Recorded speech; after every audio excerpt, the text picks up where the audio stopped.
తన తమ్ముడు సూసైడ్ చేసుకునేంత పిరికివాడు కాదన్నారు నాగమహేష్ సోదరి లక్ష్మీ ప్రసన్న. కారు డిక్కీలో రక్తపు మరకలున్నాయని ఎన్నిసార్లు చెప్పినా పోలీసులు పట్టించుకోలేదని వాపోయారు. రాజకీయ ఒత్తిడితోనే పోలీసులు నిర్లక్ష్యంగా వ్యవహరిస్తున్నారని, కావాలనే 5 నెలలుగా కేసును జాప్యం చేస్తున్నారని ఆవేదన వ్యక్తం చేశారు. తన తమ్ముడికి ఎలాంటి అప్పులు లేవని, ఇదంతా మహేష్ భార్య భవానీ కేసును తప్పుదోవ పట్టించేందుకే అబద్ధాలు చెబుతుందని ఆరోపించారు. న్యాయం జరిగే వరకు పోరాడుతూనే ఉంటామని స్పష్టం చేశారు లక్ష్మీ ప్రసన్న.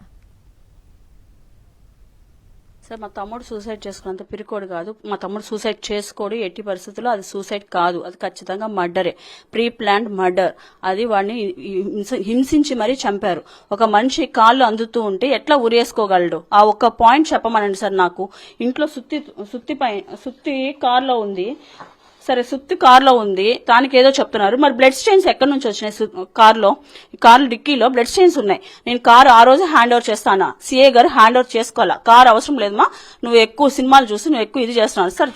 అప్పుడు వచ్చి ఆ సుత్తి, ఆ మ్యాటు అవన్నీ తీసుకెళ్లారు సార్. కారు సార్ అంటే కారు వద్దమ్మా, అక్కడే ఉండండి అన్నారు సార్. ఒక కేసు సాల్వ్ చేయాలంటే ఎన్ని రోజులు పడుతుంది? 2 రోజులు, 3 రోజులు, వారం రోజులు, 10 రోజులు. మా కేసు స్టార్ట్ అయ్యి ఫిబ్రవరి అంటే ఇప్పుడు జూన్ వచ్చేసింది, జూలై కూడా వచ్చేస్తుంది. 2 రోజులు అయితే 5 నెలలు కంప్లీట్ అయిపోయి 6 నెలలు పడుతుంది మా తమ్ముడు చనిపోయి. ఇంతవరకు ఇంకా రిపోర్ట్స్ రాలేదు, ఇంకా మేము ఏం చేయలేదు అని చెప్పంటుంటే అంత నిద్రపోతూ పని చేస్తున్నారా లేదంటే ఏం చేస్తున్నారు? మరిన్ని అప్డేట్స్ కోసం ఛానల్ ను సబ్స్క్రైబ్ చేయండి. నోటిఫికేషన్స్ కోసం బెల్ ఐకాన్ పై క్లిక్ చేయండి.